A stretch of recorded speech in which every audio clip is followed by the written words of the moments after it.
Namaste to all students. Khushbu Bitiya, myself J.V. and Dr. Khushbu Verma from Faculty of Agriculture and Veterinary Science.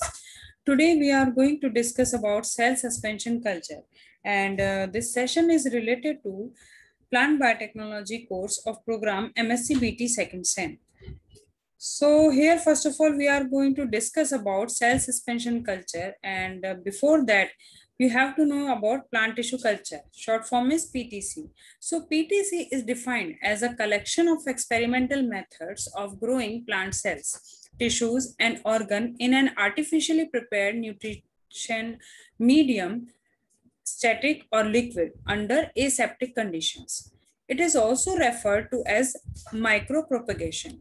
It was introduced by Goblet Haberland, and the basic key used in plant tissue culture is the totipotency of plant cells. What is the meaning of totipotency? So totipotency is the characteristic of each plant which make them potential to regenerate into a complete plant.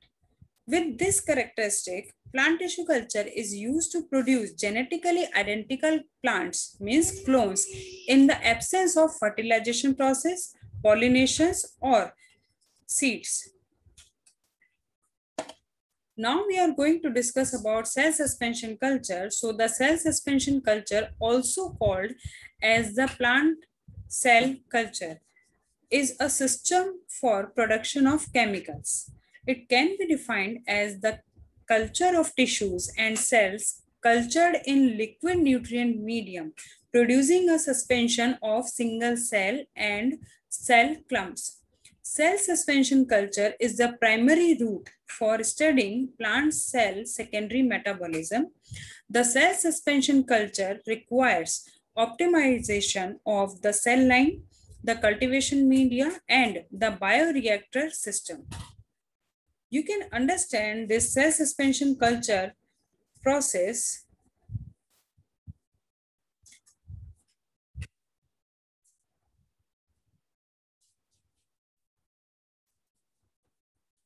by this diagram. So here I'm sharing the slide where you can simply see this is callus tissue. Callus, you know very well, this is a mass of cell of undifferentiated cells, and basically this clump of identical cells are not differentiated, and you can't guess that these cells will generate shoots or root or flower or embryo. So this kind of a bunch is known as callus. So first of all, you have to shift this callus tissue from solid MS medium to the liquid medium. In this liquid medium, after just transferring callus into this liquid medium, you have to just go for the shaker, which just degrade this callus tissue in small pieces. And by the regular shaking, when cells start to multiply by cell division process, so newly formed cells will be separated from these clumps. So that's how you can get single cells in this liquid medium. So the single cells in this liquid medium, which are submerged in this liquid medium, is known as cell suspension.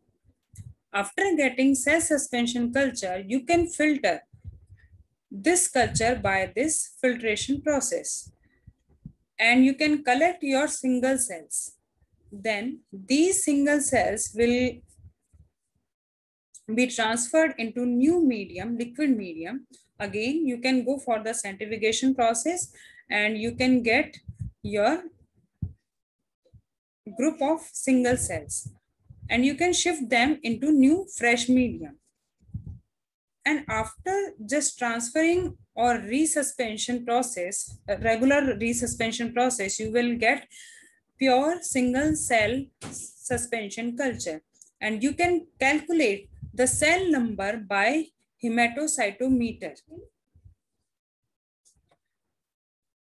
After getting good cell suspension culture, you can isolate these single cells from this cell suspension culture and you can plate them on solid media, by which they start to differentiate and they start to divide and they create embryo, or you can say they start to make embryoids. And after the formation of embryoids, they will generate first of all shoots and then root. And after the completion of process of regeneration, you will get in vitro plantlets. So that's how you can get complete plantlet by cell suspension culture. And one more thing, you can maintain single cells of any plant by cell suspension culture. One more important factor which is connected to this type of a culture, like if any plant is very famous or for their medicinal purpose because they are rich in secondary metabolite concentration. So you can enhance or you can extract those secondary metabolites by culturing their cells into cell suspension culture, and you can extract those secondary metabolites by these cell suspension culture, or you can enhance their concentration of basically secondary metabolites by this cell suspension culture. You can give chemical induction or physical inductions, which are known as elictors. You can give the election by physical methods or by chemical methods, and you can enhance the secondary metabolite concentration in this cell suspension culture. So there are some important factors which are connected to this cell suspension culture, which I have already discussed in this slide.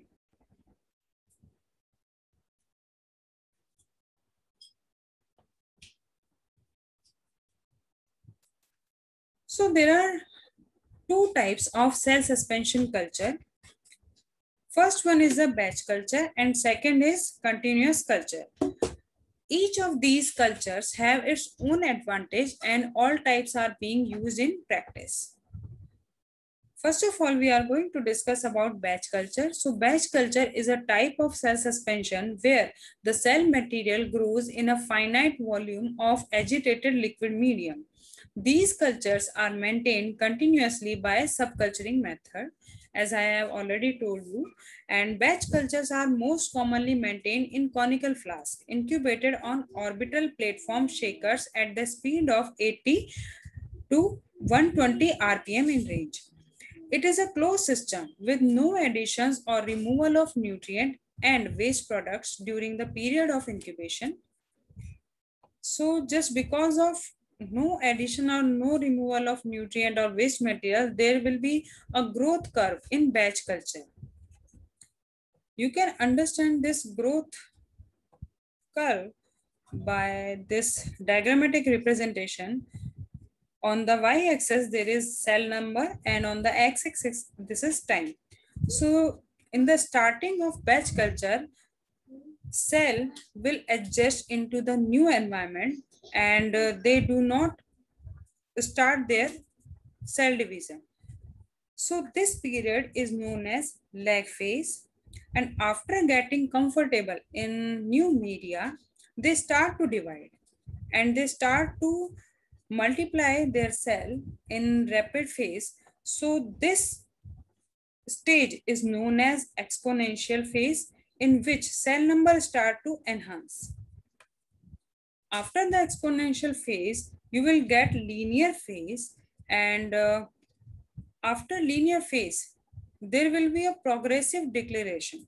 Means after some time, because in the batch culture, there is no addition of nutrient medium. So in the existing nutrient medium, nutrients start to decrease because they are just being used on the regular basis by cells for cell division purpose. So now nutrient concentration is getting lower in nutrient media.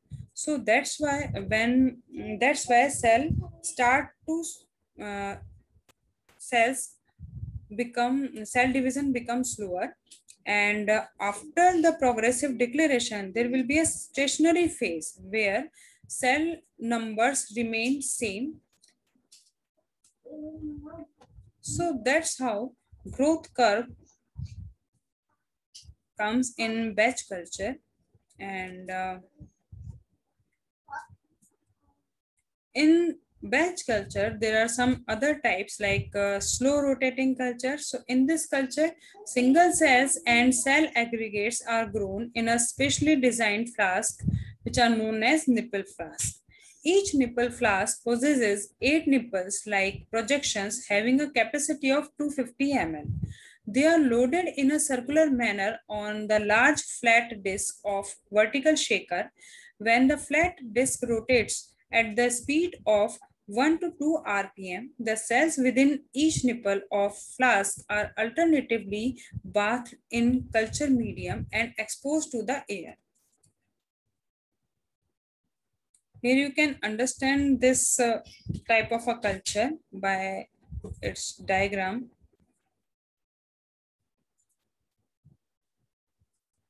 This is the diagram where you can simply see these are the nipples containing explants, and this is neck of flask with the cotton bung, and this is medium. It rotates on a regular basis. So these explants come in contact of the medium, and after some time they will get air exposed.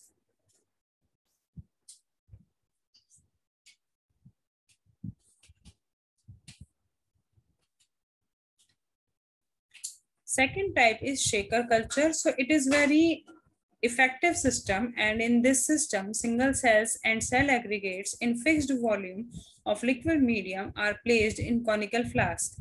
These flasks are then mounted with the help of clips on a horizontal large square plate of an orbital platform shaker.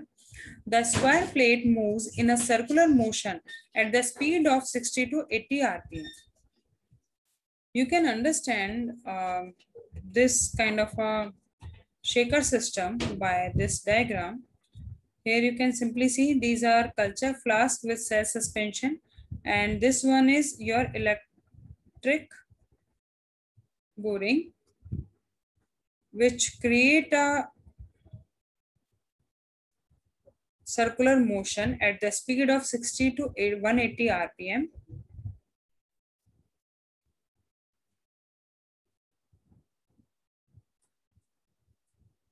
Third one is the spinning culture. So in this culture system, large bottles are used, usually bottles with the capacity of 10 liter. Large volumes of the cell suspension is cultured in 10-liter bottles with the bottles spinning in a spinner at 120 rpm at an angle of 45 degrees.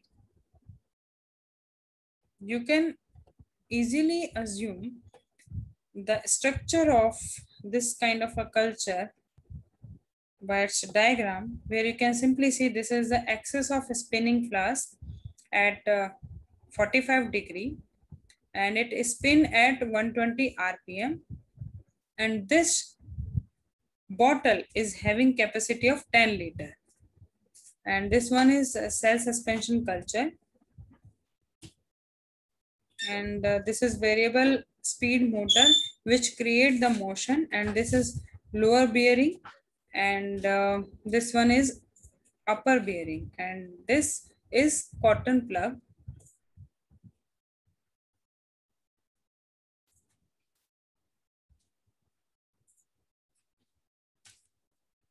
Fourth one is the stirred culture.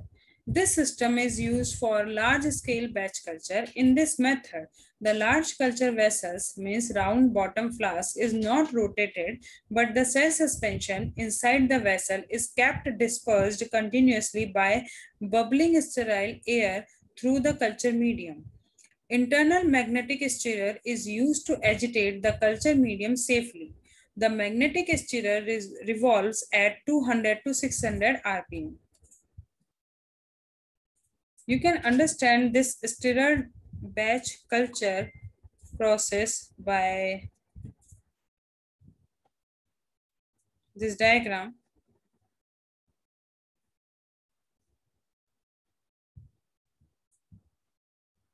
This is sterile batch culture unit, and arrows basically indicate the direction of flow of the air.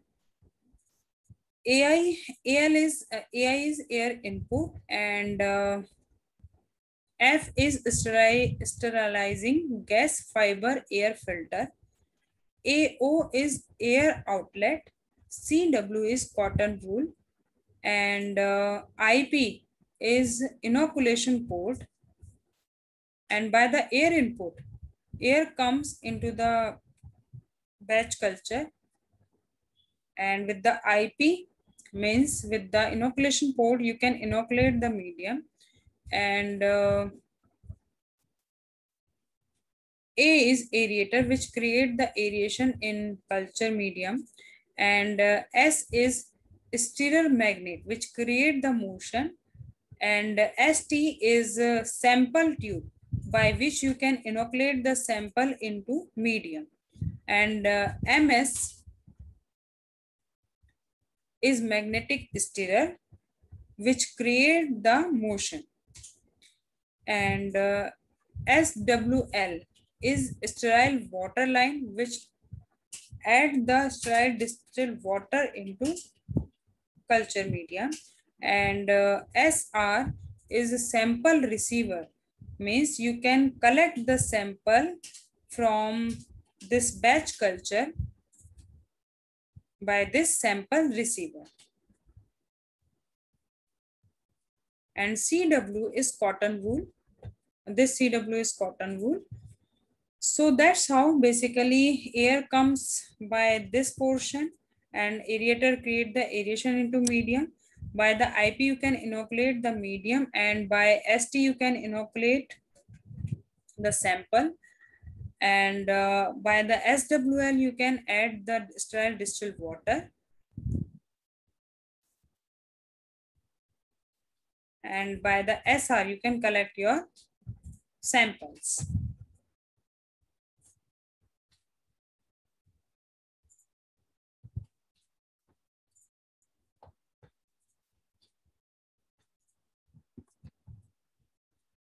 Next, second type is continuous culture. So in continuous culture system, the old liquid medium is replaced continuously by the fresh liquid medium, basically to stabilize the physiological states of growing cells.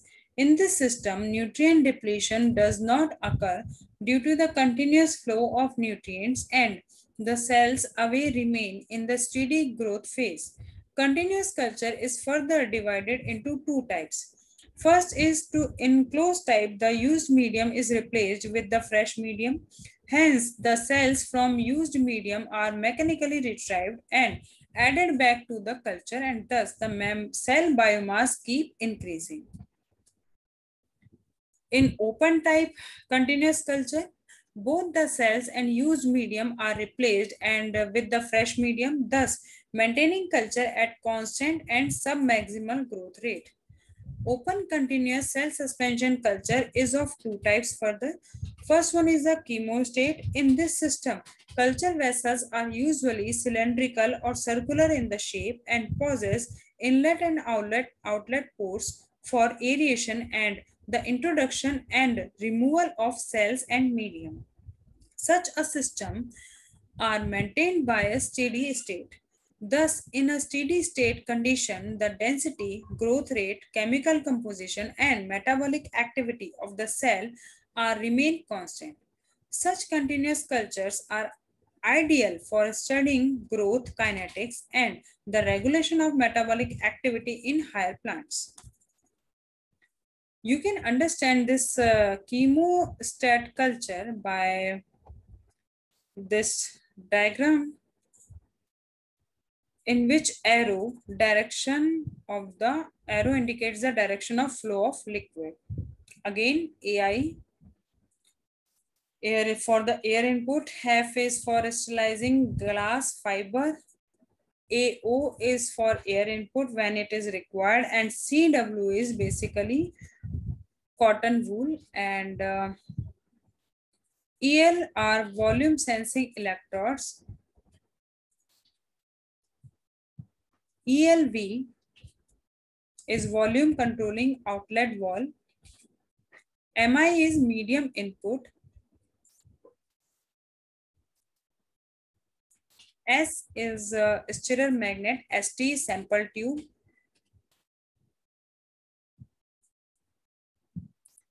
P indicates the probe for oxygen tension, and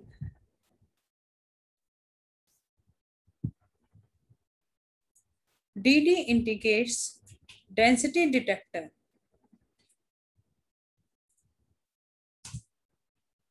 CRV indicates culture receiving vessels, and MS is magnetic stirrer. IP is inoculation pot.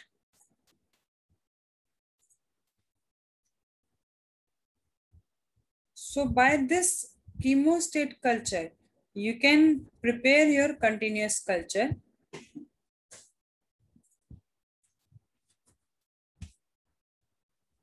Second open continuous culture is turbidity states. A turbidity state is a continuous culturing method where the turbidity of the culture is held constant by manipulating the rate at which medium is fed.